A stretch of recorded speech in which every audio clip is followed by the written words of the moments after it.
Bonjour, c'est Clément, le fondateur de Comparatif Prévoyance, un comparateur spécialiste de la prévoyance des indépendants. Aujourd'hui, je vais vous parler de la prévoyance des orthophonistes. Donc, qu'est-ce qu'il faut savoir sur la prévoyance des orthophonistes? En fait, il y a 3 garanties. La première des garanties, c'est le versement d'indemnités en cas d'arrêt de travail. Ce qu'il faut savoir, c'est que pendant les 3 premiers mois d'arrêt de travail, vous avez droit à des indemnités de la sécurité sociale. La sécu, ce qu'elle va faire, c'est qu'elle va calculer la moyenne de vos revenus des 3 dernières années, elle va vous verser 50% de cette somme.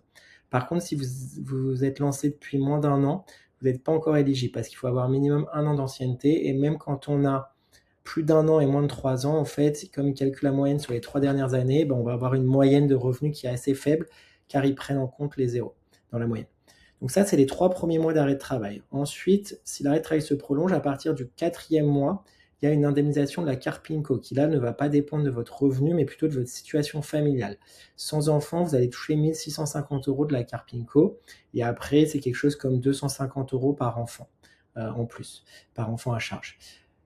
Donc ça, c'est ce à quoi vous avez droit sans même avoir de prévoyance. Et finalement, qu'est-ce que fait la prévoyance? Elle vient en complément de la Sécu, puis en complément de la Carpinco, pour vous permettre de maintenir le revenu que vous allez assurer. Donc par exemple, si vous assurez 3 000 €, eh bien la prévoyance va venir en complément de la Sécu jusqu'à atteindre 3 000 €. Ensuite, elle va venir en complément de la Carpinco jusqu'à atteindre 3 000 €. L'idée, c'est que vous mainteniez le revenu que vous allez assurer. Ça, c'est sur la partie revenu. Il y a aussi une garantie qui s'appelle la garantie frais généraux qui permet de couvrir vos charges sociales et vos coûts fixes. Donc ça peut être le loyer de votre cabinet ou bien l'outil de réservation les outils comme Doctolib. Et par contre, si vous êtes encore en micro-entreprise, généralement, on n'a pas besoin de mettre la garantie frais généraux. Le point suivant concerne les délais de franchise. Donc, qu'est-ce que sont les délais de franchise? C'est les délais à partir duquel vous êtes couvert par la prévoyance. Ce qu'il faut savoir, c'est que la Sécu indemnise à partir du 4e jour, quelle que soit la cause de l'arrêt, mais la prévoyance, ça va dépendre de la cause de l'arrêt. Si vous êtes arrêté à cause d'un accident ou bien si vous êtes hospitalisé, vous allez être couvert rapidement, au bout du 4e jour. Par contre, en cas de maladie, c'est plus long, ça va être au bout du 15e ou du 30e jour. Il y a quelques contrats à 7 jours, mais ils sont très coûteux, donc généralement, les gens ne les choisissent pas. 15 jours, ça coûte à peu près 10-15% de plus que 30 jours. Moi, de manière générale, je conseille plutôt 30 jours, car une maladie dure soit moins de 7 jours, soit plus de 30 jours, mais rarement entre les deux. Les seuls cas où je vais recommander 15 jours, c'est quand il y a des projets bébés, où là, la grossesse pathologie, ça va durer souvent 3, 4, 5 semaines, et aussi quand c'est des personnes qui viennent de se lancer, qui ne sont pas encore couvertes par la Sécu. Voilà pour les délais de franchise. Ensuite, le point suivant, c'est les options 2, options psy. C'est un point de vigilance parce qu'il faut savoir que dans la plupart des contrats de prévoyance, il y a des restrictions sur tout ce qui concerne la prise en charge des arrêts de travail qui sont liés à un problème de dos. Donc, par exemple, un arrêt pour une hernie discale ou pour des problèmes psy, donc dépression, burn-out. Dans ces cas-là, si, dans la plupart des contrats, si vous n'êtes pas hospitalisé, vous n'êtes pas couvert. Et donc, il y a des options qui permettent de lever les conditions d'hospitalisation. L'option pour le dos, environ 5% de plus sur le prix. L'option psy, environ 10% de plus. Sachant que souvent, quand on prend le psy, ça met le dos avec. Et généralement, les orthophonistes, on va dire, c'est 60% qui les prennent, les options, 40% qui les prennent pas. Donc voilà pour ces options. Le point d'après va concerner la grossesse pathologique. Donc, ce qu'il faut savoir, c'est que le congé légal de maternité n'est pas couvert par la prévoyance. C'est uniquement la grossesse pathologique. Et donc, soit vous êtes hospitalisé, vous êtes couverte au bout du 4e jour, soit il n'y a pas d'hospitalisation. Et là, vous êtes couverte au bout du 15e ou du 30e jour en fonction de ce que vous avez choisi. Donc là, on a vu la première garantie, le versement d'indemnité en cas d'arrêt de travail. La seconde garantie, c'est le versement d'une rente en cas d'invalidité. Donc là, qu'est-ce qu'il faut savoir? Il faut déjà savoir que la Carpinco vous couvre en cas d'invalidité, mais uniquement en cas d'invalidité totale. C'est-à-dire si vous ne pouvez plus du tout travailler, vous allez toucher une rente de la Carpinco qui sera versée jusqu'à la retraite, dont le montant va dépendre de votre composition familiale. Donc là, je vous encourage à aller sur le site de la Carpinco ou sur mon site là, où je donne toutes les explications sur les montants qui sont versés. Et finalement, la prévoyance, qu'est-ce qu'elle fait? Elle vient en complément de la Carpinco en cas d'invalidité totale. Donc si là, vous touchez 2 000 € de la Carpinco et que vous avez assuré 3 000, la prévoyance va payer le complément. Et si vous avez une invalidité partielle, la Carpinco ne va rien payer, donc la prévoyance va verser une rente partielle. Sachant que l'invalidité est calculée sur un barème professionnel. Pour les orthophonistes, les assureurs vont calculer uniquement l'impact de l'invalidité sur votre capacité à travailler, à exercer votre profession. Et on peut faire démarrer l'invalidité à partir de 16% ou 20% en fonction des assureurs, ou 33%. Le fait de choisir le déclenchement de l'invalidité partielle dès 16% ou 20% coûte environ 15% de plus, et il y a environ 50% des orthophonistes qui prennent cette option, qui permet de toucher une petite rente en cas de petite invalidité, donc c'est pas non plus indispensable. Donc là, on a vu la deuxième garantie. La troisième garantie, c'est le capital décès. C'est le versement d'un capital à votre famille en cas de décès. C'est une garantie qui est imposée par les assureurs, qu'on ne peut pas enlever. Je dis ça parce que souvent, c'est pas ce qui intéresse le plus les libéraux.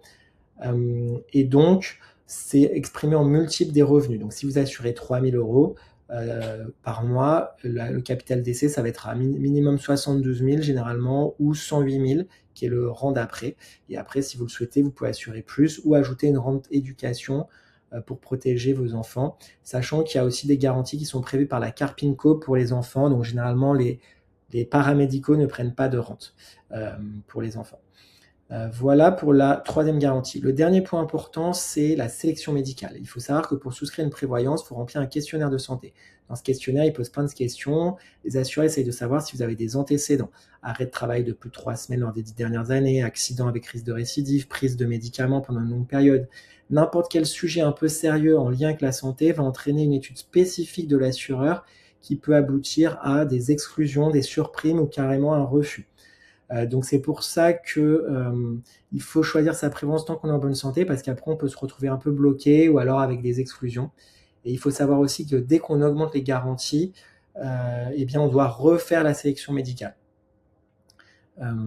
Voilà pour ce sujet. Ensuite, le point suivant, c'est combien ça coûte une prévoyance pour les orthophonistes. Donc je donne des exemples sur mon site, mais par exemple là, pour une personne qui assure... Donc là, ça va coûter à peu près 80 euros. Mais de manière générale, je dirais que pour une jeune orthophoniste qui se lance, ça va être autour de 50-60. Et après, pour des personnes qui ont plus d'expérience, ça va être autour de 100-150. J'ai jamais eu plus que 150. Voilà pour le prix d'une prévoyance. Le dernier point, c'est quels sont les contrats qui sont les plus intéressants pour les orthophonistes. Donc nous, on a un comparateur de prévoyance, on a un courtier, et donc on a des accords avec la plupart des assureurs du marché, ce qui nous permet de voir pour chaque métier quel est le contrat le plus adapté. Il faut vraiment vous dire que ça dépend des métiers. Par exemple, pour les médecins, je distribue beaucoup Abeille. Mais Abeille, pour les paramédicaux, ça marche pas du tout, parce qu'ils ont rajouté des restrictions. En fait, c'est vraiment chaque métier a son assureur. Et donc, pour les orthophonistes, les assureurs que je distribue le plus, ils sont marqués dans mon article. On va avoir Odeva, qui est un petit assureur, mais qui a vraiment des super bons prix pour les orthophonistes. C'est d'ailleurs comme ça que j'ai découvert cet assureur. J'ai une orthophoniste qui me contacte et qui montre un devis. Et qui me dit voilà ce que j'ai reçu, et je me dis c'est fou, c'est vraiment moins cher que le marché. Donc je les ai contactés, j'ai commencé à le distribuer. Je suis très content de cet assureur. Ensuite, on a Alliance Unime. Donc ça, pareil, je pense que c'est un des plus vendus sur le marché, avec une prime de naissance qui parfois est intéressante et qui a un contrat qui est purement forfaitaire. Il n'y a vraiment aucun contrôle des revenus. Donc ça, c'est le deuxième contrat. Et après, parfois, je propose aussi Swiss Life. Mais Swiss Life, par contre, il y a des restrictions sur la grossesse pathologique. Donc, c'est pas pour les personnes qui ont un projet bébé. Donc, voilà, en gros, les 3 contrats que je distribue. April, c'est pas compétitif. AXA, pareil. Et après, il y a aussi le contrat, la médicale, MACSF, et Abeille, j'en ai parlé, qui sont plutôt à éviter. Donc c'est vraiment ces 3 contrats que je propose, et je dirais que j'ai un 70% sur Odeva et un 30% sur Unime. Donc voilà, si vous souhaitez recevoir des devis, il suffit d'aller sur notre site, vous remplissez le formulaire ici. À la fin du formulaire, vous aurez la possibilité de prendre rendez-vous avec moi pour que je vous réexplique un peu tout ça et que je vous donne des explications basées aussi sur votre situation. Et ensuite, on vous envoie des devis. Si vous avez des questions, vous les posez. Et si le contrat vous convient, on lance l'adhésion, sachant que voilà, en tant que courtier, c'est tout ce qu'on fait gratuit pour vous, on est payé par les assureurs. Notre rôle, c'est de vous aider à trouver un contrat, mais aussi de vous accompagner sur la durée si vous avez besoin de changer les garanties, par exemple. Après, s'il y a un arrêt de travail, c'est plutôt en lien direct avec l'assureur, mais en cas de dysfonctionnement, on peut quand même intervenir pour défendre vos intérêts. Voilà comment ça fonctionne.